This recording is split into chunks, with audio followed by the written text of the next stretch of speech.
10 horas da manhã, 32 graus já batendo aqui em São Paulo, na minha região, tá? E nesse calor aqui muito intenso, eu tenho notado que um episódio antigo sobre a instalação deste exato sombrite aqui, esse episódio aí tá com alta visualização. Vou deixar o link aí na tela e também na descrição para quem quiser rever a instalação. E vou aproveitar aqui o contexto climático maluco de muito calor, uma intensidade do sol aí fora do comum, para falar um pouco do que eu tenho feito aqui para resguardar as plantas, né, desse próprio calorão, tá? Começando então pelos próprios sombrites. Esse carinha aqui é um cara de 50%, sombrite comum aí, sem grande acabamento e tudo mais, mas em termos funcionais ajuda bastante. Ele está dobrado ao meio. Estar dobrado ao meio não quer dizer 100% necessariamente, tá? É uma métrica aí que o pessoal inventou, mas faz um sombreamento, ou melhor, faz uma filtragem de todos os compostos aí que fazem a luz solar, as gamas, né, de cores e tal, raios UV, e reduz a intensidade aqui para que essa galerinha suporte com mais tranquilidade todo esse contexto. Esse sombrite já está instalado aqui há bastante tempo já, né? Provavelmente uns 2 anos, um pouco mais do que isso, tá? Eu mantenho sempre dobrado assim e ele serve exatamente para isso, para fazer essa filtragem das qualidades da luz solar, da intensidade, tá? Qualidade eu digo, os componentes que fazem a luz solar, tá? E aí a galera vai resistindo aí relativamente bem.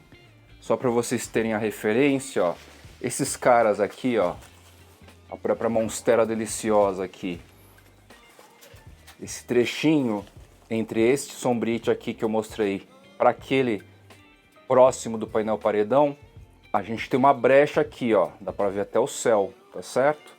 Nessa brecha é a luz solar 100%.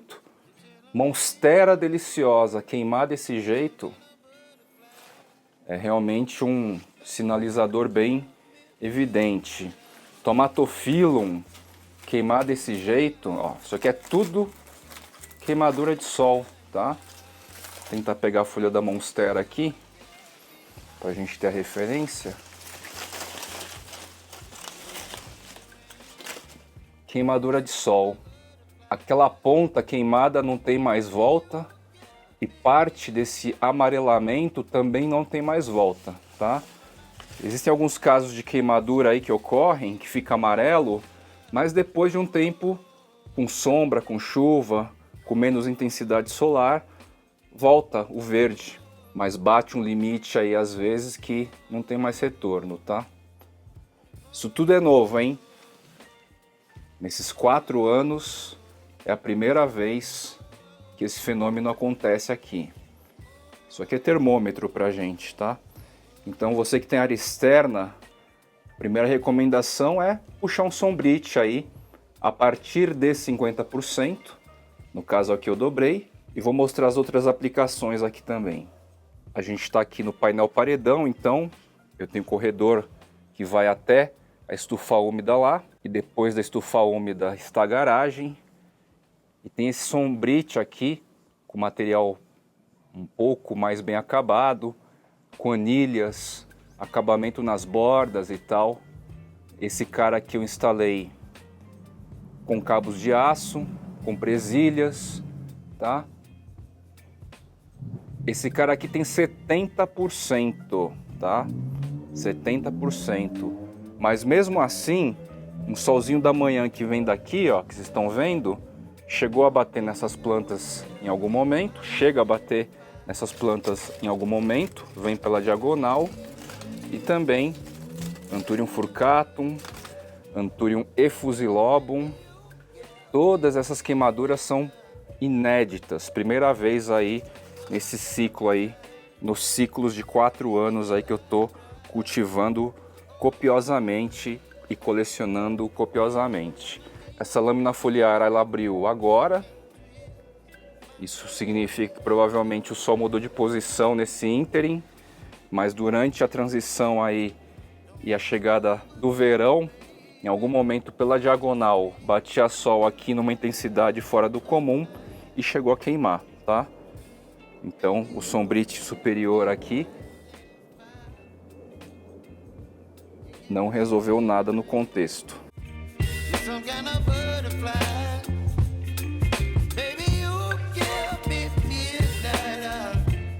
Aqui a gente consegue observar um trecho do Philodendron subincisum, que é um gigante, né? Se agiganta assim de uma maneira incrível, tá? E aquela altura lá, naquela altura, ele pega totalmente sol, não tem nenhum tipo de filtro. Vou dar um zoom aí, só para mostrar essas queimaduras aí, também contexto atual, tá? Esse cara já está alto há bastante tempo, mas é a primeira vez que queima dessa forma. O trecho dele que está resguardado abaixo do sombrite está tudo ok. São folhas bem gigantes mesmo, largas e compridas e tal, tá? Então, no geral, a galera que se protege quase que 100% abaixo desse sombrite de 70% está resistindo super bem. Não tem nenhum tipo de sintoma especificamente de queimaduras dessa intensidade solar. E a gente tem aqui a estufa úmida, 1/3 da estufa úmida, ela está com sombrite de 50%, mesmo material do primeiro, só que aberto, tá? Sem estar dobrado. Tem funcionado muito bem, o sol a pino bate diretamente aqui ao meio-dia. Por quê? Porque a cobertura de vidro aqui acima vira e mexe, suja, e aí eu limpo, e aí suja, e aí eu limpo, e aí chegou uma hora que nesse calor aqui de verão, eu não tenho limpado mais, eu vou limpar somente depois das águas de março, tá? Porque aí o sol vai enfraquecendo e pode parecer besteira, mas não é. Essas camadas de poeira e sujeira naturais aí que vai acumulando no vidro da cobertura funcionam muito bem como filtros também, tá? Muito bem mesmo. A exemplo do que eu tô falando, vejam esse trecho aqui, ó. Esse trecho não tem nenhum tipo de filtro sombrite, apenas o vidro.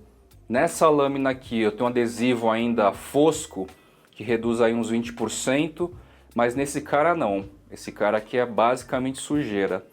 E olhem, carinhas que supostamente ao sol a pino aqui iam sofrer demais, iam queimar tanto quanto o subincisum e as plantas que tomaram sol direto, só que essa leve sujeirinha aqui, que faz uma camada de proteção, acaba filtrando e esses philodendrons aqui, por exemplo, resistem muito bem o sol a pino ao meio-dia aqui, tá?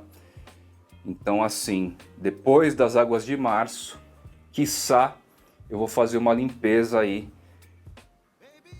como eu faço aí uma vez por ano, nessas coberturas de vidro.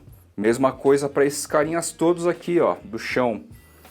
Tá certo que Burle Marx variegata resiste bastante, mas Anthurium olive,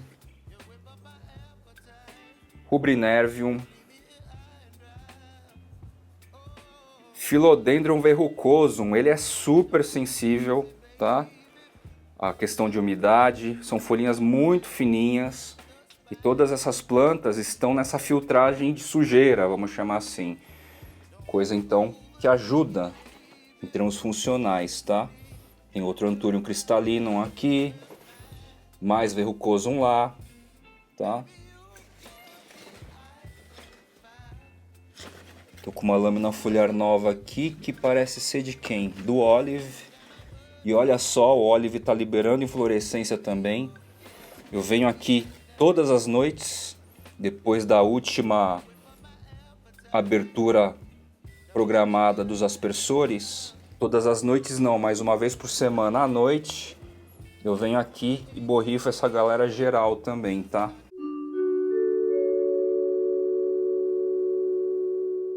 E aí, São esses resultados que a gente vê também.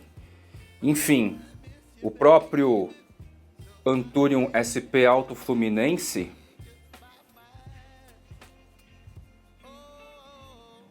a proteção é mínima aqui. Lembrando que ao meio-dia o sol está fritando nessa parte, tá? Eu registrei para vocês inclusive as perdas dos pecilos que não liberaram assídio deste indivíduo aqui, ó. Todos que não liberaram assídio queimaram.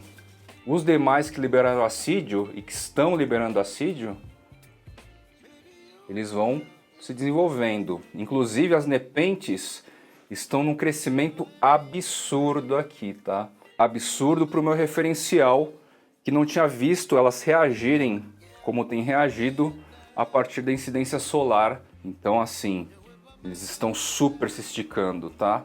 Esse cara aqui, um híbrido. Esse cara aqui, outro híbrido.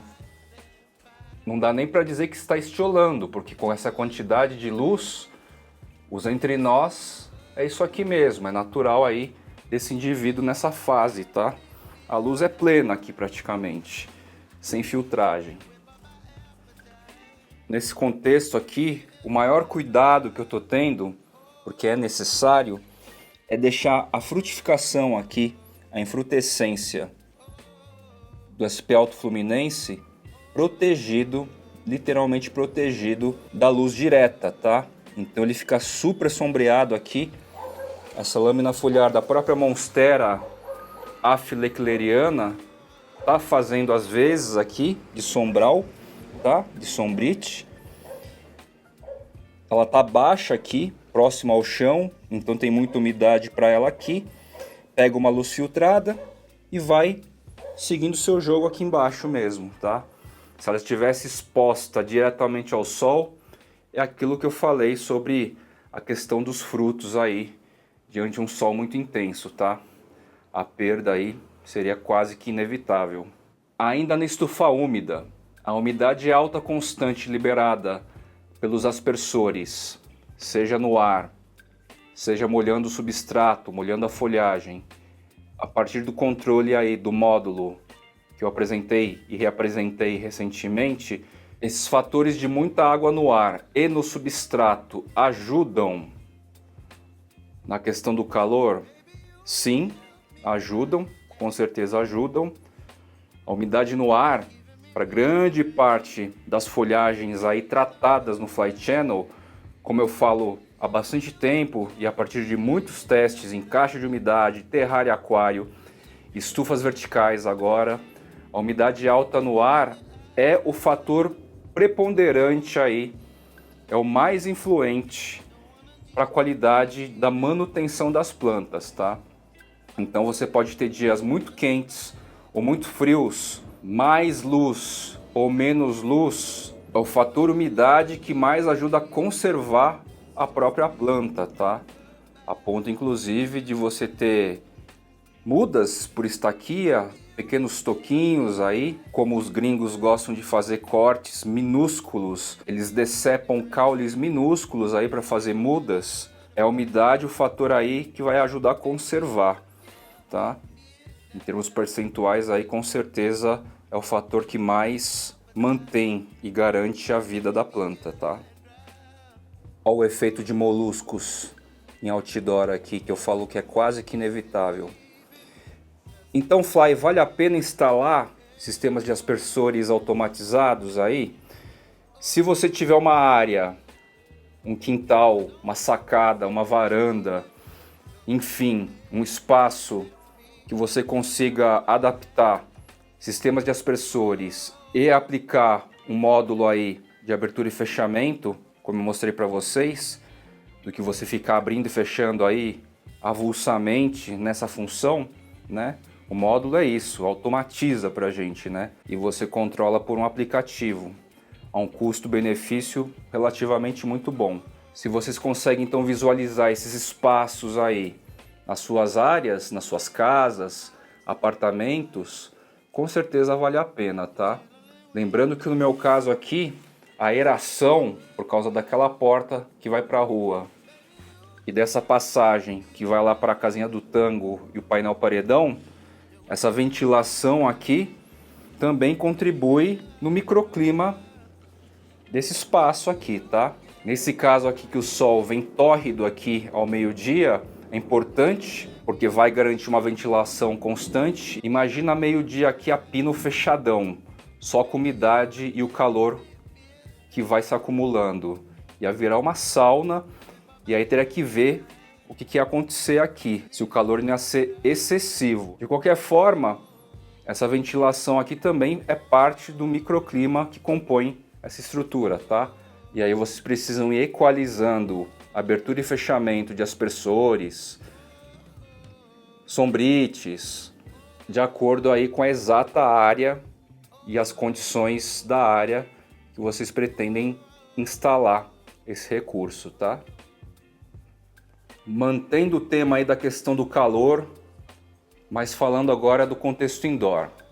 Começando aqui com essa estufa vertical, que inclusive as costas aqui, a parte de trás, toma um sol, embora filtrado, toma um sol ainda extra aqui na traseira, tá? Mesmo assim, o ambiente indoor é um pouco mais fresco. Sempre vai ser um pouco mais fresco, pelo menos no começo do dia aí. Eu uso algum sistema de ventilação aqui nas estufas verticais, ainda mais nesse cara que toma um pouco de sol, embora filtrado na parte de trás? Não. O que eu faço? Ao invés de deixar um umidificador dentro desses caras e ocupar espaço, eu resolvi adotar, enfim, a borrifação manual aqui, tá? Em qual periodicidade? No mínimo uma vez por semana. Como eu tenho acesso aqui diário, trabalho com isso, eu borrifo uma vez por dia, numa média, porque eu gosto da umidade muito alta, tá? Poderia ser até mais baixa, mas eu gosto aí de 80%, 90%. Se fosse 70%, já funcionaria aí para a maioria dos casos. Então, você borrifando todos os dias ou não, o que convém? Abrir aí umas 2 vezes por semana, deixar uns 2 minutinhos aberto e depois fechar, tá? É o procedimento que eu tenho aplicado neste cara e é o procedimento que eu tenho aplicado neste cara. No meu caso, então, eu abro todos os dias para borrifar ou para aplicar Monstera Lab, e nesse período aí eu deixo aberto, mexo em vasos, recarrego os fios de água nas bacias, faço uma pequena manutenção de uma abraçadeira que quebra e a luz tomba, enfim. Mas se você não fizer isso, tudo bem, umas 2 vezes por semana, abrindo, deixando uns 2 minutinhos aí arejando, aproveita e já borrifa uma aguinha para repor. Essas estruturas com essas lâmpadas vão ficar uns 3 graus mais quente do que o ambiente externo, só que o externo dentro da sala aqui, tá? Não é o externo lá na estufa úmida, por exemplo.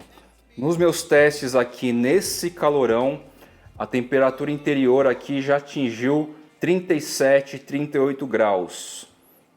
Essa é a referência, 37, 38 graus. Cozinhar as plantas? Não, tá? Mais do que isso ainda não bateu. Então, é a partir das experiências e testes aí que a gente vai conduzindo a conversa e eu vou trazendo os conteúdos. Umidificadores de ar dentro de casa. Eu tenho um volume grande, são 2 aqui, são mais 2 aqui, os 4 estão na sala e mais esse carinha na janela da cozinha, total de 5. Esses caras, nesse contexto de muito calor, chegar à tarde aqui, a sala naturalmente ganha um bafo, tá? Um bafo extra. Então esses carinhas aí ativos desde manhã, o que acontece? Eles ajudam a manter o ambiente mais fresco. Isso é um fato, tá? Se eu deixar desligado nesse calorão, já fiz o teste, e se você deixar ligado desde manhã, tá? Esses carinhas aqui, a gente vai conservar temperaturas mais agradáveis para as plantas, consequentemente para os ambientes fechados, as estufas verticais e também para nós, tá? Ah, mas eu não curto o ar muito úmido. Bom, aí não tem muito o que fazer, né? mas eu prefiro o ar mais úmido do que seco, sempre foi assim. Os invernos aí eu sofro bastante. Lá fora, como eu falei, tá entre 31 e 32 graus agora. E aqui dentro os termohigrômetros registram numa média 26 graus. 6 graus mais baixo do que lá fora, tá? 26 graus é bem mais tranquilo, né? Passou dos 30, a gente já sabe como que é. 26 graus para a grande maioria desses carinhas aqui, no rack, no parapeito da janela da cozinha, próximo à porta de vidro, é muito bom. Estou falando de variedades e espécies que curtem calor. E aí, se a gente for ver aqui dentro, de 28 a 29 graus, de 2 a 3 graus mais alto. Tá tranquilo também, tá? Tá bem tranquilo para essas bichinhas aqui. E a umidade alta muito constante é o conservador, né? É o conservante ideal que ajuda a equilibrar todo o metabolismo da planta em relação aos outros fatores.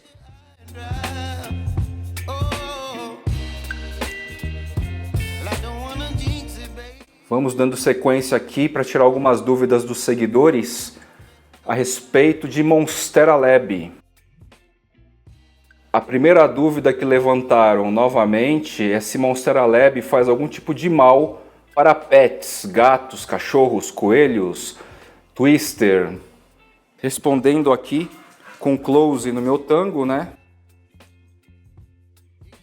O tanguinho é um cão bem típico. Eu faço aqui uma borrifação mais intensa de Monstera Lab e vai gotejando em alguns casos, tá? Por exemplo, aqui assim, goteja pela pontinha da folha de vez em quando e cai aqui no chão direto. Ele vai lá e começa a lamber, inclusive, tá? Prestei atenção a respeito disso para ver se dá algum tipo de problema, vômito, desinteria, alguma coisa assim, e nada, tá? Zero. Inclusive, por recomendação do próprio Juliano, idealizador do Monstera Lab, é super aplicável em hortaliças.